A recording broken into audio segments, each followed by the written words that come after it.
Hello everyone and welcome back to my channel. आज हम लोग फिर से एक क्वेश्चन लेकर के आए हैं।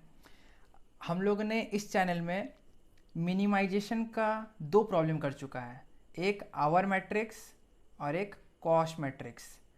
एक ट्रांसपोर्टेशन टेक्निक भी कर चुके हैं और एक मैक्सिमाइजेशन प्रॉब्लम भी कर चुके हैं प्रॉफिट मैट्रिक्स में। आज हम लोग करने वाले हैं प्रोहिबिटेड असाइनमेंट। नाम से ही मालूम चल रहा है प्रोहिबिटेड मतलब क्या कि कुछ चीज़ों को हम लोग प्रोहिबिटेड करेंगे। जैसे this place is prohibited for animals, यानी एक कोई भी एनिमल इस जगह पर नहीं जा सकते हैं। उसी तरीक़े से हमारा जो मैट्रिक्स है उसमें भी हम लोग को कुछ कुछ सेक्शन दिख रहा होगा, सेल दिख रहा होगा, जहाँ पर ये आपको डैश दिख रहा होगा। इसका मतलब है, पहले तो हम लोग मैट्रिक्स समझ लेते हैं।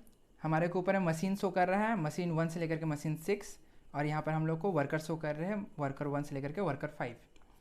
मैट्रिक्स कह रहा है कि वर्कर 1 को हम लोग मशीन 4 चलाने नहीं देंगे।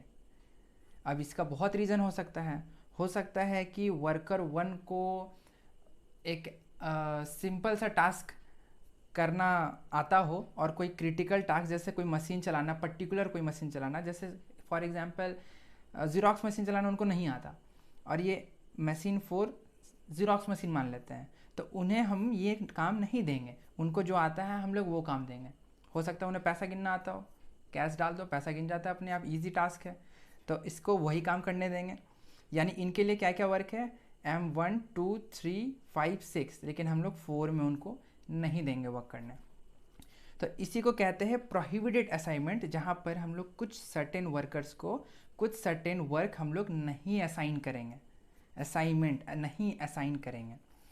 तो अगर आप लोग ने मिनिमाइजेशन, मैक्सिमाइजेशन और ट्रांसपोर्टेशन अभी तक नहीं देखा है मेरे चैनल में, तो आप सर्च कर लेना असाइनमेंट प्रॉब्लम बाय इंद्रजीत प्रसाद। यूट्यूब चैनल में आपको, यूट्यूब चैनल नहीं, यूट्यूब में आपको वीडियो टॉप में दिख जाएगा। तो चलिए आज प्रोहिबिटेड असाइनमेंट हम लोग करते हैं। अब जो लोग ये सब किए हुए हैं उन लोग को पता होगा कि जब भी हमारा कोई मैट्रिक्स आता है हम लोग सबसे पहले क्या देखते हैं, सबसे पहले कि हमारा नंबर ऑफ रो, आज मैं पूरा लिखूंगा, नंबर ऑफ रो इक्वल है कि नहीं किसके, number of column. Number of row हम लोग इसे कहते हैं, नंबर ऑफ कॉलम हमें इसे कहते हैं। तो हमारा नंबर ऑफ रो कितने हैं, 1 2 3 4 5, नंबर ऑफ रो है हमारा 5, और हमारा नंबर ऑफ कॉलम कितना है 1 2 3 4 5 6। तो इससे हम लोग पता लगा पा रहे हैं कि हमारा number of row is not equals to number of column. हम लोग इसे m से डिनोट करते हैं। इस केस में हम लोग क्या करते हैं, हम लोग इससे पहले बैलेंस्ड करते हैं। जब ये ऐसा सीन होता है तो हम लोग जो क्वेश्चन है उसे हम लोग कहते हैं अनबैलेंस्ड प्रॉब्लम। उससे पहले हमें कन्वर्ट करना होता है इनटू बैलेंस्ड प्रॉब्लम। ये हम लोग कैसे करते हैं, by creating a dummy column slash row. क्यों, अगर कोई एक हमारा कॉलम अगर मिसिंग होता तो वहाँ पर हम लोग एक डमी रो कॉलम बिछा देंगे, और अगर और अगर रो कम हो रहा है तो हम लोग वहाँ पे डमी रो बैठा देंगे। ये डमी क्या है और ये बनाते कैसे हैं, तो अब जैसे मैं ब्लैक पेन साइड कर दिया, ब्लू पेन उठा लिया हूँ मैंने, अब सॉल्यूशन में आ रहे हैं हम लोग। इस मैट्रिक्स को आपको दोबारा से बनाना पड़ेगा, उसके बाद आपको उसमें डमी कॉलम ऐड करना होगा। कैसे करते हैं, हमारा शॉर्टफॉल कहाँ हो रहा है, वर्कर में। वर्कर 6 अगर हम ला दे तो हमारा क्या हो जाएगा, matrix n is equal to m हो जाएगा। तो यहाँ पर जब वर्कर 6 हम ला रहे हैं, यहाँ पे हम लोग 0 0 0 0 मैट्रिक्स में हम लोग नंबर पुट कर देंगे। ये हमारा क्या हो गया, ये हो गया हमारा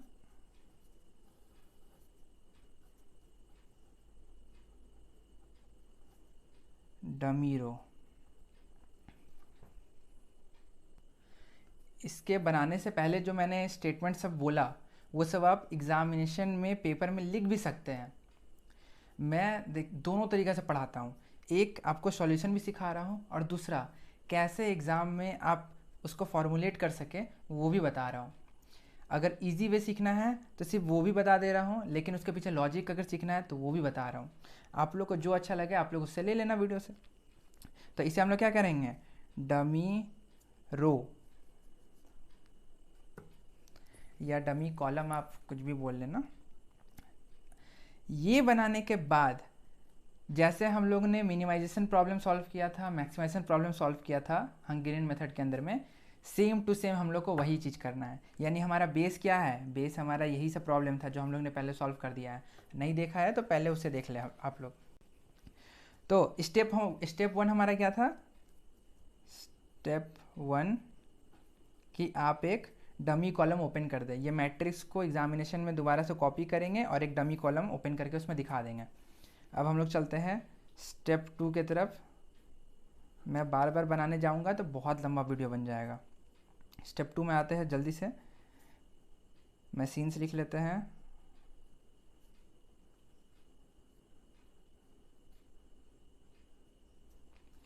मशीन हो गया, worker 1, worker 2, worker 3, worker 4, worker 5। Dummy column के बाद हम लोग क्या करेंगे, सीधा रो ऑपरेशन जो हम लोग आज तक सारे सम में करते आए थे। आई होप रो ऑपरेशन में अभी किसी को दिक्कत नहीं होना चाहिए। यहाँ पर पेंसिल उठाएंगे। सबसे छोटा नंबर हमारा कौन सा है, 3, तो बाकी नंबर को हम लोग 3 से सब्ट्रैक्ट कर देंगे। 12 माइनस 3 9, 9 0 3। अच्छा, ये डैश को क्या करेंगे, एग्जामिनेशन में ये डैश आपका ऐसे भी आ सकता है, ऐसे भी आ सकता है या ऐसे, ये सारे सिम्बॉल से आपका एग्जामिनेशन में आ सकता है। तो आपको घबराना नहीं है, सबका मतलब वही होता है। और मैंने देखा है कि कहीं कहीं पे इसको आप या डैश भी छोड़ दोगे तो कोई मार्क्स नहीं काटने वाला, लेकिन इसको एक लॉजिक है इसके पीछे, इसको इन्फिनाइट साइन दे देते हैं। इन्फिनाइट साइन ऐसे ही आता है, उल्टा टेढ़ा 8, हॉरिजॉन्टल 8, तो वो साइन दे देते हैं। इसका एक पीछे लॉजिक भी है। हमें पता है कि वर्कर 1 को हम मशीन 1 अगर काम करने दे तो हो सकता है वो इसको हम लोग आवर मैट्रिक्स मानते हैं थोड़ी देर के लिए।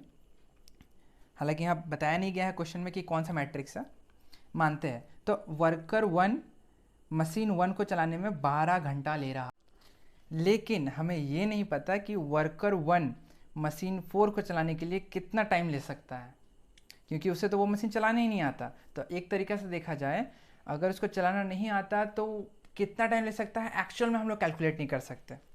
तो आई होप ये इन्फिनिटी साइन देने का क्या मतलब था आपको यहाँ समझ में आ गया होगा।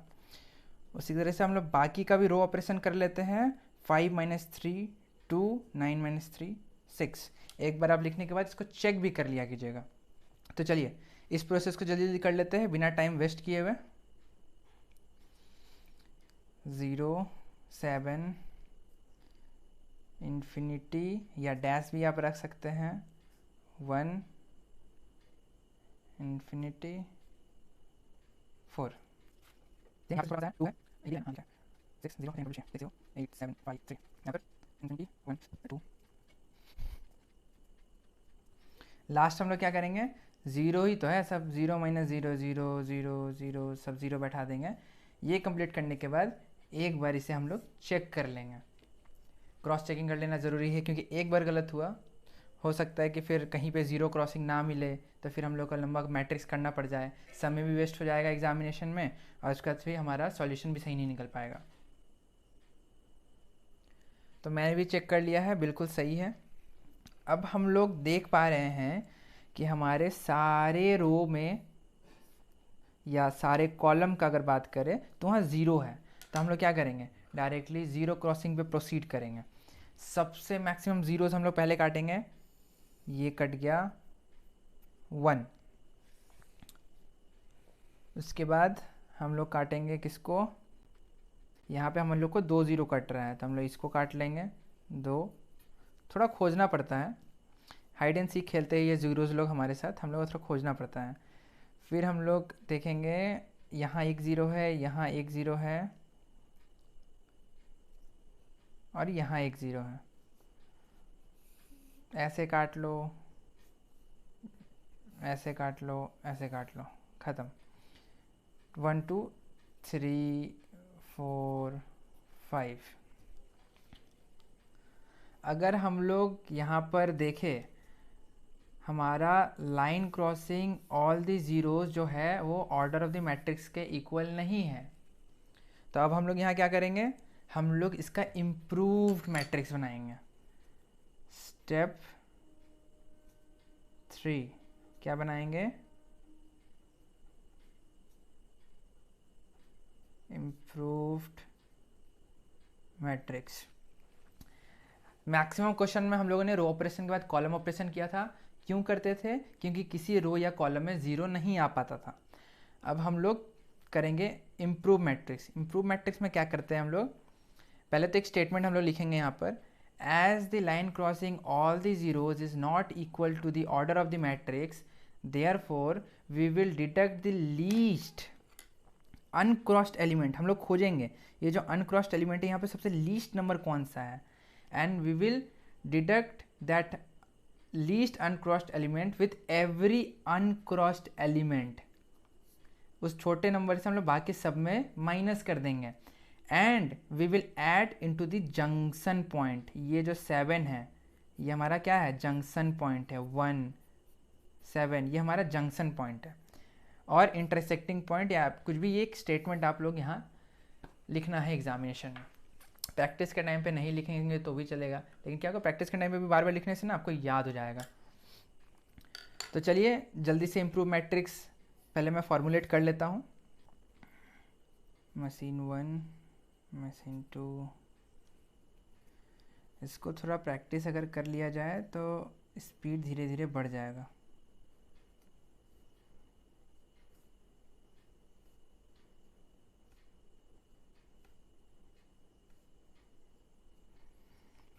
सबसे लीस्ट हमारा कौन सा नंबर है यहाँ मैट्रिक्स में, वो है 2। होप आपको भी दिख रहा होगा। तो हम लोग क्या करेंगे, 9 - 2 7। ये जो क्रॉस्ड है वो क्या होगा, वो उतना ही रहेगा। यहाँ हो जाएगा 1, ये इन्फिनिटी 0 4 0। यहाँ जंक्शन पॉइंट है तो हम लोग यहाँ ऐड कर देंगे 9। ये सब क्रॉस्ड है तो ये ऐसे ही रहेगा। इसमें आ जाते हैं 4 0 6 5 3 1। ये क्रॉस्ड ऐसे ही रहेगा। यहाँ पे हम लोग क्या करेंगे, ऐड कर देंगे 3। ये सेम रहेगा क्योंकि ये क्रॉस्ड एलिमेंट है। ये भी क्रॉस्ड है, यहाँ ऐड कर देंगे।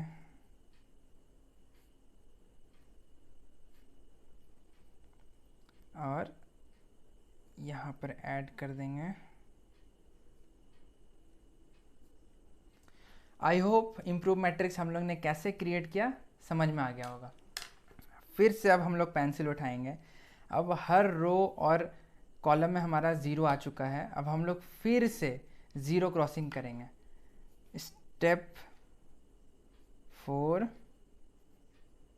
Zero crossing. मैं इसी में दिखा रहा हूँ, लेकिन आप लोगों को इसको दोबारा से रिपीट करना होगा। तो सबसे मैक्सिमम ज़ीरोज़ पहले कट करेंगे हम लोग। ये कट गया 1। उसके बाद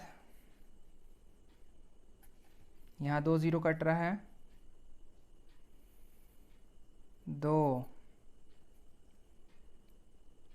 उसके बाद अब आप देखिए इस रो में एक है, यहाँ एक है, यहाँ एक है, यहाँ एक है। ऐसे काटे चाहे ऐसे काटे, एक एक ही ज़ीरो कट रहा है। तो कैसे भी काट लेते हैं, इसको ऐसे काट लेते हैं। 3 4 5, इसको ऐसे काट लेते हैं 6। अब हमारा क्या हो गया, line crossing all the zeros is equal to the order of the matrix. Line crossing कितने हैं, 6। हमारा मैट्रिक्स कितना है 6, यानी 6 वर्कर को हम लोग को एलोकेट करना है, तो 6 अब हम लोग को आगे फर्दर प्रोसीड नहीं करना है। अब इससे हमारा स्टेप 5th होगा जो कि है 0 सिलेक्शन। अगेन 0 सिलेक्शन के लिए आपको फिर से ये मैट्रिक्स को ड्रॉ करना होगा क्रॉसिंग के बाद, और फिर उसमें 0 सिलेक्ट करना होगा। इस बार मैं ब्लैक पेन से सिलेक्ट कर देता हूँ ताकि समझ में आए।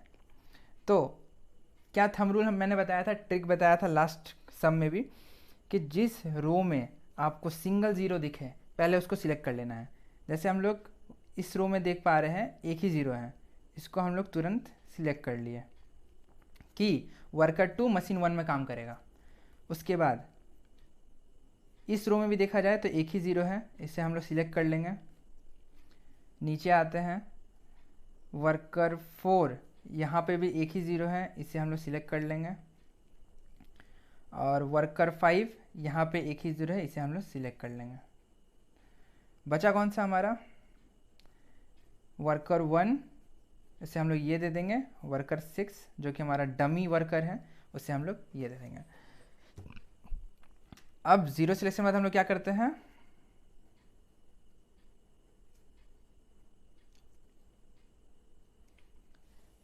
स्पेलिंग थोड़ा आप लोग देख लेंगे, सही है। ऑप्टिमम असाइनमेंट पूरा ही लिख देता हूँ,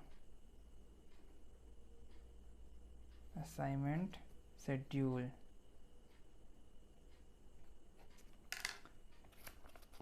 थोड़ा इसे मिटा देते हैं पहले। अब हम लोग को यहाँ क्या क्या दिया हुआ था, वर्कर्स, दूसरा मशीन्स, और तीसरा ये मैट्रिक्स जो था हमारा, ये कॉस्ट मैट्रिक्स था, या आप इसको आवर्स मैट्रिक्स भी पकड़ ले, कुछ भी पकड़ सकते हैं, कोई दिक्कत नहीं है। एग्जाम्पल में मैंने जब समझा रहा था तो उसमें आवर बोला था, तो आवर मैट्रिक भी रहता तो भी हम लोग सेम प्रोसीड करते, प्रोसीजर से बनाते। कॉस्ट भी है तो सेम। वर्कर कितने हम लोग के, W1 2 3 4 5 6। वर्कर 1 को हम लोगों ने मशीन 5 अलॉट किया, यहाँ लिख देंगे मशीन 5, और इसका वैल्यू कितना है तो वो हम लोग देख लेंगे क्वेश्चन में, जो कि यहाँ पर 5, आई होप दिख रहा होगा, यहाँ पे ये लिख देंगे 5। उसी तरह वर्कर 2 को हम लोगों ने मशीन 1 अलॉट किया है, यहाँ पर है 4। वर्कर 3 को मशीन 2